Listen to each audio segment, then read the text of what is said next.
Hello नमस्कार। हम लोग आज एक फिर नए टॉपिक के साथ आए हैं और इसको पढ़ेंगे। ये टॉपिक है international financial institution and trade organisation, अंतर्राष्ट्रीय वित्तीय संस्थाएं एवं व्यापारिक संगठन। इसमें आज जो पहला टॉपिक हम लोग लेंगे वो लेंगे international monetary fund, IMF, international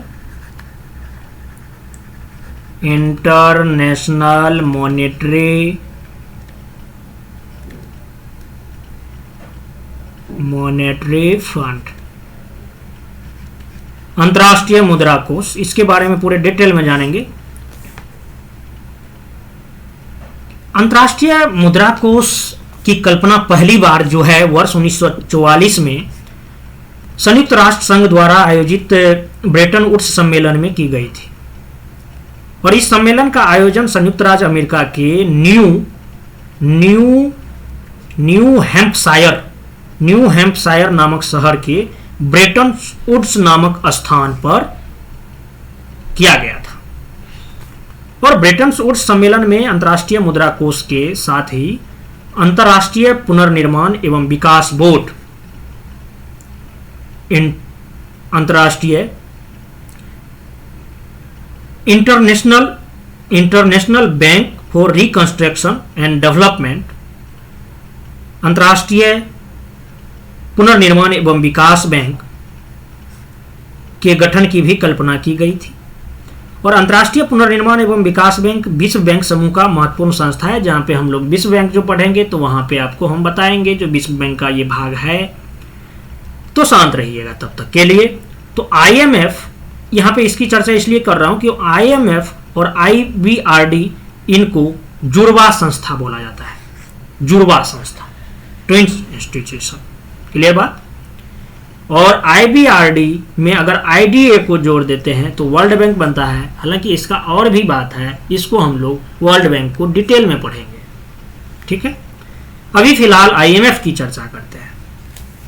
तो अंतर्राष्ट्रीय मुद्रा कोष तथा अंतर्राष्ट्रीय पुनर्निर्माण एवं विकास बैंक को आपको बताए ही, जो इसे ब्रेटन वुड्स ट्विन्स के नाम से भी जाना जाता है। इसको ब्रेटन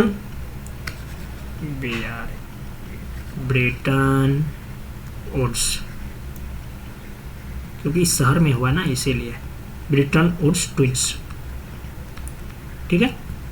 ब्रेटन वुड्स ट्विन्स के नाम से भी जाना जाता है। और ब्रेटन वुड्स सम्मेलन के में निर्णय लिया गया कि अंतर्राष्ट्रीय मुद्रा कोष की औपचारिक स्थापना जो है वो 27 दिसंबर 1945 को संयुक्त राज्य अमेरिका के वाशिंगटन शहर में हुई थी। लेकिन इसने वास्तविक रूप से मार्च 1947 से कार्य करना प्रारंभ किया, क्लियर बात। और अंतर्राष्ट्रीय मुद्रा कोष के वर्तमान में 189 नहीं 190 सदस्य हो गया है, ठीक है।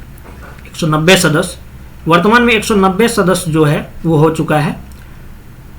और सबसे नया सदस्य जो है अंडोरा, 189वां तो ये है ना नॉर्वे गणराज्य, लेकिन 190वां जो है 190 जो है ये कौन बना है भाई? अंडोरा, ध्यान रख लीजिएगा, अंडोरा ये जो है अंतर्राष्ट्रीय IMF का नया सदस्य बना है।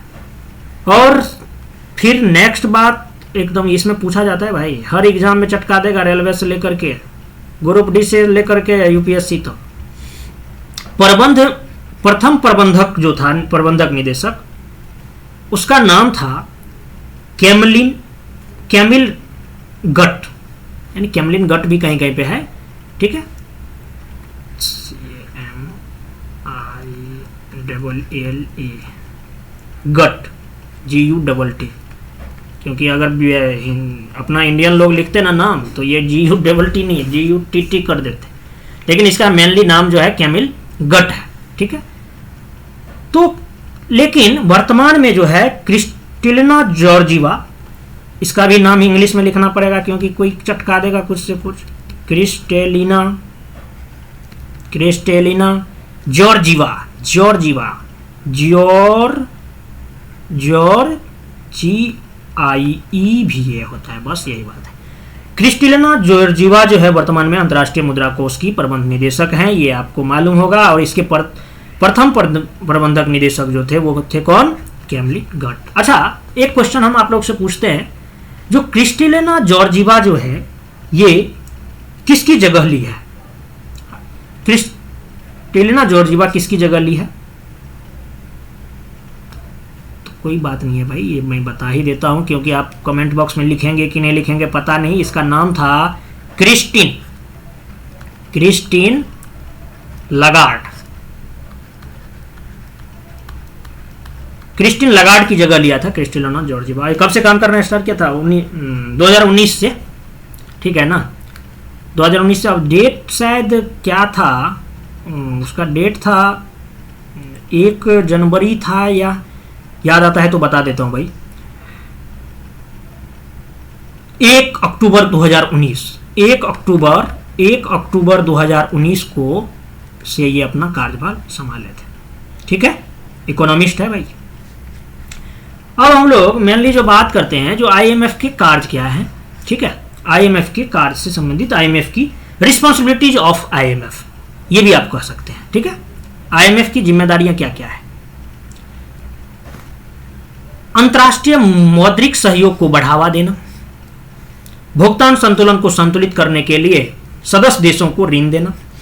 अच्छा, एक चीज आपका महत्वपूर्ण टॉपिक मैं नहीं पढ़ाया हूं, इसको मैं पढ़ा दूंगा अच्छे से। भुगतान संतुलन ऐसा पढ़ा दूंगा जो भाई आप भूलोगे नहीं, सोचोगे जो साला इतना क्यों पढ़ रहा हूँ, आराम से बिजनेस स्टार्ट करता हूँ विदेशी माल का, इधर उधर करो, लेकिन सक्सेस नहीं हो पाता है भाई, क्या करोगे। चलो, तो आईएमएफ के कार्य जो है अंतर्राष्ट्रीय मौद्रिक सहयोग को बढ़ावा देना, भुगतान संतुलन को संतुलित करने के लिए ऋण देना सदस्य देशों को, विनिमय दर को स्थिर करना, गरीबी को कम करना, ये सब जो है रिस्पॉन्सिबिलिटीज है आईएमएफ की, या आप वर्क कह सकते हो, ठीक है। और मनी लॉन्ड्रिंग तथा आतंकवाद के वित्तीयन को रोकने हेतु सदस्य देशों और अन्य अंतर्राष्ट्रीय संस्थाओं को सहयोग भी प्रदान करता है ये। और मल्टीलैटरल पेमेंट्स की व्यवस्था स्थापित करके जो है विनिमय यानी लेन देन के प्रतिबंधों को समाप्त करना या उसको कम करना भी आईएमएफ का काम है। अब हम आईएमएफ की जो संरचना की बात करते हैं, एडमिनिस्ट्रेटिव स्ट्रक्चर की बात करते हैं, एडमिनिस्ट्रेटिव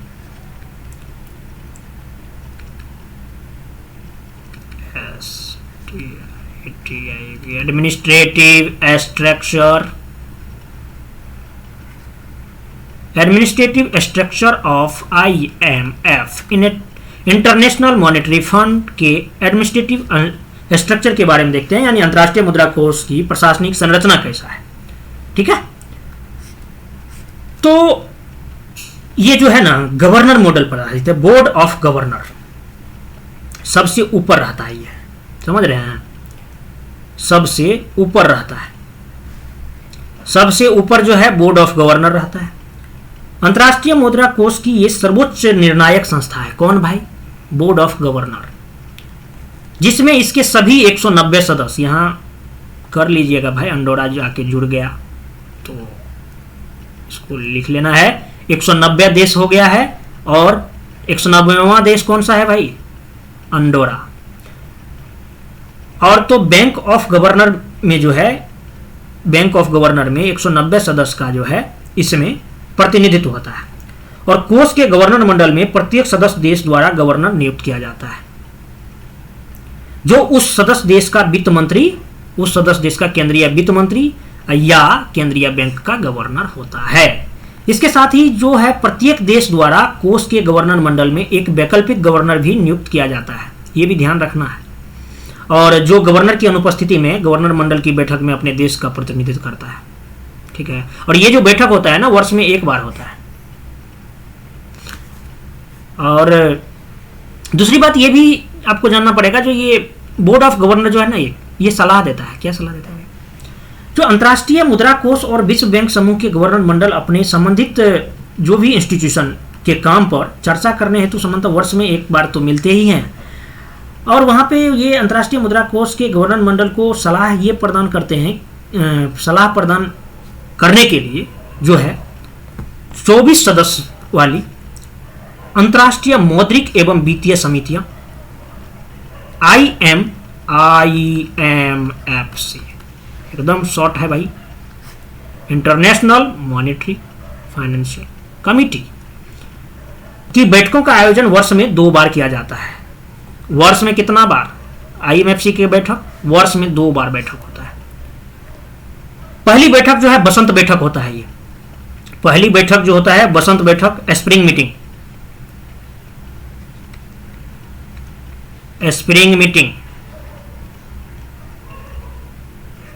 ठीक है, मीटिंग के नाम से जानी जाती है। तो स्प्रिंग की बात की है, बसंत मौसम की बात की है, तो कब होगा भाई? अप्रैल महीना में, ठीक है, होगा अप्रैल महीने में आयोजित की जाती है। जबकि दूसरी बैठक की बात करेंगे तो ये होता है वार्षिक बैठक, ये होता है वार्षिक बैठक, एनुअल मीटिंग।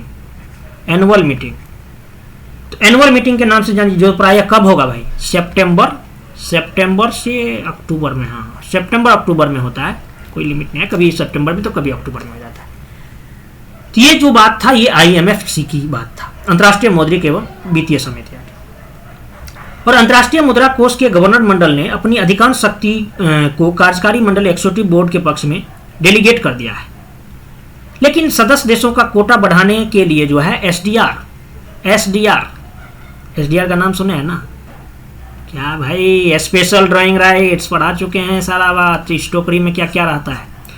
SDR का जो एलोकेशन करता है नए सदस्यों का प्रवेश, सदस्यों का अनिवार्य वापसी और समझौते के अनुच्छेद और उसकी उपविधि में भी संशोधन करने के अधिकार अभी भी जो है वो किसके पास है भाई? ये जो है गवर्नर मंडल जो है, बोर्ड ऑफ गवर्नर, इन्हीं के पास है। और अंतर्राष्ट्रीय मुद्रा कोष का कार्यकारी मंडल इसके दिन प्रतिदिन के कार्यालयों की देखभाल भी करता है। और आपने देखा जो कितना सदस्य, 24 सदस्य कार्यकारी निदेशक होते हैं, और जिनका चयन जो है गवर्नर मंडल द्वारा किया जाता है। और कार्यकारिणी मंडल में सभी जितने भी 190 देश का प्रतिनिधित्व है, इसके लिए 24 समूहों में विभाजित भी किया जाता है। और प्रत्येक समूह में जो है एक मैनेजिंग डायरेक्टर का नियुक्त किया जाता है, और जो उस समूह का क्या करता है, समूह का दैनिक कार्यकारी बोर्ड 189 सदस्य होता है, जिसमें 24 समितियां, कार्यकारी निदेशक नियुक्त किया जाता है। और जो उस समूह का क्या करता है, समूह का प्रतिनिधित्व करता है, रिप्रेजेंटेशन डेलीगेट करता है। क्लियर बात? और अंतर्राष्ट्रीय मुद्रा कोष के गवर्नर मंडल को 2 मंत्रिमंडलीय समितियों की सलाह प्राप्त होती है। ये तो आपको बता ही चुके हैं, किसका भाई, किसका अंतर्राष्ट्रीय मौद्रिक एवं वित्तीय समिति और विकास समिति। विकास समिति का गठन कब हुआ था भाई? डेवलपमेंट कमेटी का 1974 में। डेवलपमेंट अच्छा, एक बात जानते हैं, कितना बंदा ऐसा होता है जो क्या करता है ना, डेवलपमेंट कमेटी, जो कमेटी लिखने में गलत कर देता है, COMMITT और EE है ना भाई, M है, ITTEE। तो डेवलपमेंट कमेटी का जो गठन हुआ था 1974 में हुआ था। तो ये चीज आपने देखा IMF के बारे में। देखिए एक एक पॉइंट को इसलिए देखना है क्योंकि इससे पूछा जाता है क्वेश्चन। और अंतर्राष्ट्रीय मुद्रा कोष का जो है, अंतर्राष्ट्रीय मुद्रा कोष की विकास समिति का गठन जो है वो 1974 में किया गया, जिसमें कुल कितना सदस्य, 25 सदस्य। इसमें विकास समिति में कितना सदस्य 1974 में हुआ, सदस्य कितना, सदस्य जो है कितना, 25 सदस्य होते हैं। और 25 सदस्य जो है, ये 25 सदस्य जो अंतर्राष्ट्रीय मुद्रा कोष और विश्व बैंक के गवर्नर मंडल के सदस्य भी होते हैं। इस प्रकार हम कह सकते हैं क्या, यह एक संयुक्त समिति है। हालांकि वहां पे भी हम विश्व बैंक में भी चर्चा कर देंगे आपको। और अंतर्राष्ट्रीय मुद्रा कोष और विश्व बैंक के गवर्नर मंडल को जटिल विकासात्मक मुद्दों और विकासशील देशों में आर्थिक विकास को बढ़ावा देने के लिए आवश्यक वित्तीय संसाधनों के लिए सलाह भी देता है। अच्छा, एक चीज जानते हैं क्या, जो IMF में कैसी सदस्यता मिलता है, इस कुछ चीज भी जानना पड़ेगा। IMF में जो है मेंबरशिप ऑफ IMF यानी अंतर्राष्ट्रीय मुद्रा कोष की सदस्यता के बारे में, सदस्यता लेने का तो बहुत सारा तरीका है। जो क्या बोलते हैं, अंतर्राष्ट्रीय मुद्रा कोष की सदस्यता कोई भी संप्रभु राष्ट्र प्राप्त कर सकता है, इसके लिए उस राष्ट्र को अंतर्राष्ट्रीय मुद्रा कोष के कार्यकारी मंडल के समक्ष जो है आवेदन करना होता है, और उसके बाद जो है कार्यकारी मंडल गहन जांच के बाद उस राष्ट्र को कोष का सदस्य बनाए जाने और उसके कोटा और मताधिकार के निर्धारण के संबंध में गवर्नर मंडल को प्रस्ताव देता है। गवर्नर मंडल जो है उस राष्ट्र की सदस्यता के संदर्भ में जो है अंतिम निर्णय अपना सुनाता है, और आवेदक जो है वो राष्ट्र की IMF की सदस्यता प्राप्त होने पर जो है कोटा निर्दिष्ट किया जाता है उसको, और सदस्य देश का कोटा जो है अंतर्राष्ट्रीय मुद्रा कोष के साथ उसके वित्तीय और संगठनात्मक संबंधों को निर्धारित करता है, जिसमें कि उनके अंशदान, मतदान शक्ति और वित्त तक कितना पहुंच है वो सब शामिल किया जाता है। अच्छा, सब्सक्रिप्शन की जो बात करेंगे तो IMF जो है ना, IMF जो है रिजर्व रखता है क्या, घरेलू देश की मुद्रा बोलता है रिजर्व रखने के लिए। तो IMF की जो है ना, IMF सदस्य देशों को सब्सक्रिप्शन यानी अंशदान वह अधिकतम वित्तीय संसाधन है जिससे सब्सक्रिप्शन वह अधिकतम वित्तीय संसाधन है जिसे प्रदान करने के लिए सदस्य देश बाध्य होता है, उसे देना ही पड़ेगा इतना, ठीक है। और सदस्य देश को अंतर्राष्ट्रीय मुद्रा कोष में शामिल होने पर अपने अंशदान का पूरा भुगतान करना ही पड़ता है। और अंतर्राष्ट्रीय मुद्रा कोष में सदस्य देश का कोटा कोष के निर्णयों में सदस्य देश की मतदान शक्ति के निर्धारण में, मताधिकार में जो है महत्वपूर्ण भूमिका निभाता है। और किसी सदस्य को अंतर्राष्ट्रीय मुद्रा कोष से प्राप्त होने वाले जो आर्थिक संसाधनों का निर्धारण जो है वो सदस्य देश के कोटा के माध्यम से ही किया जाता है। कैसा, कितना कोटा है उसको, ठीक है ना, कोटा के माध्यम से ही निर्धारित किया जाता है। तो इन चीज़ों को आप ध्यान में रखिएगा। अच्छा, हाँ, SDR के बारे में बताइए। SDR क्या होता है भाई? SDR विशेष आहरण अधिकार, और इसी में ये क्या है, IMF की मुद्रा है, आपको पता होनी चाहिए, 1969 में अपनाया गया था। सारा चीज़ मैं थोड़ा थोड़ा बता चुका हूँ। एक मत का मूल 1 लाख SDR। SDR क्या है? यूनिट बोल सकते हो भाई, बोल सकते हो। तो SDR का वैसे full form special D for drawing, D for drawing, R से राइट, ठीक है। तो SDR के बारे में आप लोग थोड़ा थोड़ा जान भी चुके हैं, फिर जान लेते हैं, क्या जान लेते हैं, रिवीजन भी हो जाएगा। जो SDR जो है IMF की मुद्रा है, इसे कृत्रिम मुद्रा बोला जाता है, और ये पेपर गोल्ड भी बोला जाता है इसे, और सदस्य देशों में स्वतंत्र बाजार विनिमय दर के निर्धारण में प्रयोग किया जाता है। इसका कब लाया गया था? अंतर्राष्ट्रीय मुद्रा कोष द्वारा वर्ष 1969 में सदस्य देशों के विदेशी मुद्रा भंडार को पूरकता प्रदान करने के उद्देश्य से इसे सृजित किया गया था। किसको? SDR को। SDR यानी स्पेशल ड्राइंग राइट्स। शुरुआत में SDR में कितना था? 5 करेंसी। कौन कौन? डॉलर, पाउंड, येन, फ्रैंक, मार्क। लेकिन हुआ क्या ना, जो येन और फ्रैंक को मिला करके यूरो बन गया था। तो यूरो बन गया तो फिर क्या हुआ ना, वर्तमान में SDR में बास्केट में 5 मुद्राएं हैं, क्योंकि 2015 में जो है ये 15 या 16 में रेनमिनबी को भी मिल गया ये, और चाइनीज है ये, चीनी का, इसको युआन भी बोलते हैं, ध्यान रखिएगा। तो ये सब चीज़ आपको हम बता चुके हैं, जो बास्केट में कौन कौन सा मुद्रा है, जो 5 प्रमुख मुद्राओं में से एक बास्केट में आधारित होता है, जिनमें कि अमेरिकी डॉलर और यूरोपियन का यूरो, चीन का रेमनबी या युआन भी बोलते हैं, जापान का येन और ब्रिटिश का पाउंड, ये शामिल होता है। ये सब चीज़ बता चुका हूँ, फिर भी याद रख लीजिएगा। IMF की ऋण की भी बात कर लेते हैं। अच्छा हाँ, एक चीज़ और ध्यान रखिएगा, जो विशेष आहरण अधिकार की टोकरी की समीक्षा कोष के कार्यकारी मंडल द्वारा जो है प्रत्येक 5 वर्षों की जाती है समीक्षा उसका, और ऐसी आखिरी समीक्षा वर्ष 2015 में संपन्न हुआ है अभी, मतलब 2015 में हुआ था, जिसमें कि चीन की मुद्रा को विशेष आहरण अधिकार की टोकरी में शामिल करने का निर्णय लिया था, और फिर 16 से शामिल भी हो गया था। तो ये सब चीज़ याद रखिएगा। अच्छा, हम अब बात करते हैं IMF की ऋण के बारे में, ठीक है ना, यानी loan provided to member countries by the IMF। अंतर्राष्ट्रीय मुद्रा कोष द्वारा सदस्य देशों को प्रदान किए जाने वाले ऋण के बारे में हम लोग बात करते हैं। तो ऋण जो होता है ना, भुगतान संतुलन, अच्छा पढ़ लेना चाहिए पहले, चलिए नहीं पढ़े तो थोड़ा बहुत समझ लीजिए। जो अंतर्राष्ट्रीय मुद्रा कोष द्वारा जो सदस्य देशों को भुगतान संतुलन की जो समस्या होती है उससे निपटने के लिए आर्थिक सहायता प्रदान की जाती है, और यह सहायता प्रायः जो है ऋण के रूप में होती है। और IMF द्वारा सदस्यों को उनकी आर्थिक स्थिति के आधार पर 2 प्रकार का ऋण प्रदान करता है, एक होता है रियायती ऋण और दूसरा होता है गैर रियायती ऋण। अब रियायती ऋण क्या होता है ना, अच्छा रियायती ऋण मतलब क्या, कंसेशनल लीडिंग, कंसेशनल लेंडिंग, और गैर रियायती मतलब नॉन कंसेशनल लेंडिंग।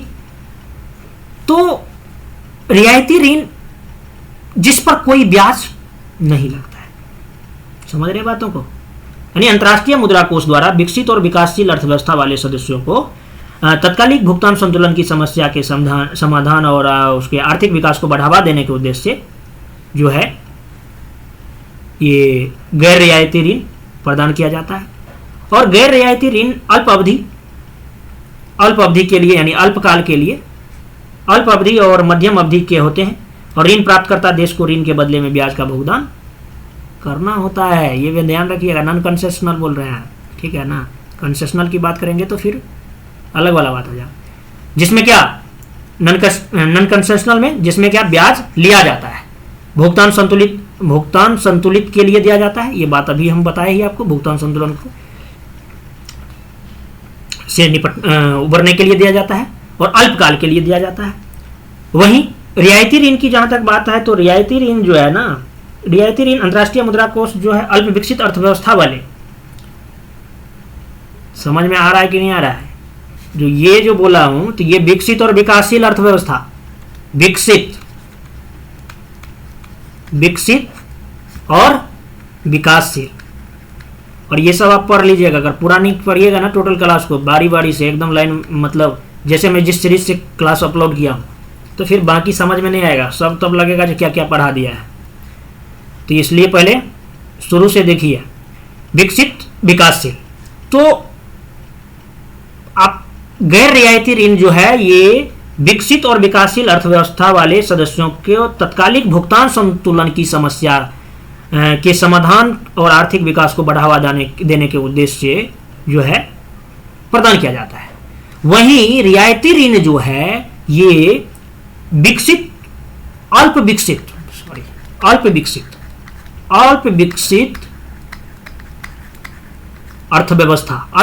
अर्थव्यवस्था वाले जो भी देश हैं, आर्थिक रूप से कमजोर सदस्यों को उनके भुगतान संतुलन की समस्या के समाधान तथा आर्थिक विकास को प्रोत्साहन प्रदान करने के उद्देश्य से ये रियायती ऋण दिया जाता है अल्प विकसित वाले को, ठीक है, जिस पर कोई ब्याज नहीं देना होता है।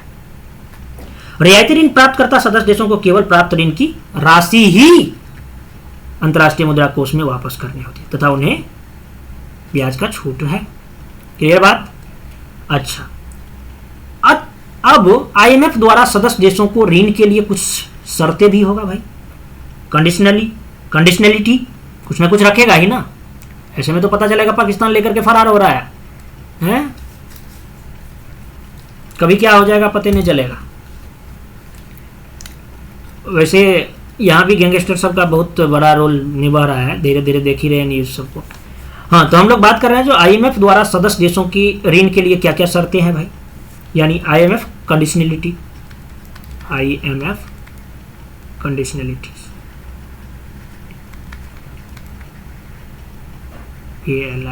कंडीशनलिटी, ठीक है, आईएमएफ के लिए कंडीशनलिटी।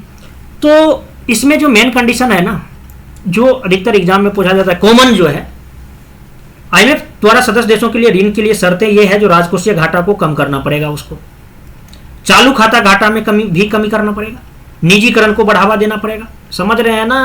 अब सबको निर्मला ताई को गाली देते रहते हो भाई, वो भी कुछ कर रही है, बहुत बड़ा इकोनॉमिस्ट है। निजीकरण को बढ़ावा देना, सरकार के स्वामित्व में कमी करना, सब्सिडी खर्च में कमी लाना। मोदी जी बोलते हैं जो रेवड़ी बांट रहे हैं केजरीवाल, अरे भाई आप भी तो क्या किए, 80 करोड़ लोगों को अनाज दिए, सही बात है, लेकिन सब्सिडी खर्च में अगर कमी नहीं लाइएगा तो फिर आपको इंटरनेशनल मॉनेटरी फंड से ऋण के लिए भी दौड़ना पड़ेगा। जिस तरह से अपना लोग लोन लेने जाते हैं तो सिविल स्कोर देखते हैं ना, तो आईएमएफ भी क्या करता है, इन लोग का सिविल स्कोर देखेगा ना भाई, जो ऐसा ऐसा करो तो सिविल स्कोर तुम्हारा टंच रहेगा। तो ये चीज जो है मेनली बात है, यानी राजकोषीय घाटों में कमी की जाए, निजीकरण को बढ़ावा दिया जाए, सदस्य देशों की मुद्रा को विदेशी लेन देन के लिए नियंत्रण मुक्त किया जाए, सरकारी कर्मचारियों की संख्या में कमी की जाए, ये भी है, ये भी बात है। हालांकि मैं लिख देता हूँ, उस टाइम मैंने लिखा नहीं, यानी सरकारी कर्मचारियों और बात कर रहे हो क्या, ये जो भी बंदा पढ़ रहा है वो पक्का है सरकारी नौकरी के लिए ही बात कर रहा है, लेकिन कहेगा साला क्या चल रहा है। तो भाई यही चलता है। सरकारी कर्मचारियों की संख्या को क्या बोलता है, ये कम करने के लिए सब्सिडी में कटौती की जाए, लचीले श्रम क्षेत्र सुधारों को लागू किया जाए, फ्लेक्सिबल उसको लागू करने की बात करता है। तो ये सब जो है आप IMF द्वारा सदस्य देशों के लिए जो भी कंडीशनलिटी है ये है, इन्हें आप याद रख लीजिएगा। और एक बात और ध्यान रखिएगा, जो ऋण प्राप्त करता देशों द्वारा जो है ये जो जितने भी हम मतलब शर्तावलियां को इसलिए भी आलोचना की जाती है क्योंकि सभी शर्तें ऋण प्राप्तकर्ता देशों के लिए समान होती है, चाहे उनकी समस्याओं का कारण अलग अलग क्यों ना हो। अब जैसे भारत की ही बात कीजिएगा तो बहुत सारा समस्या अलग अलग है ना भाई। भारत को आप पाकिस्तान से तुलना कर दीजिएगा तो होगा नहीं होगा ना, ताकि वो इससे ज़्यादा गिरा हुआ है। लेकिन ये चीज़ बड़ा ये है, डिबेटेबल है,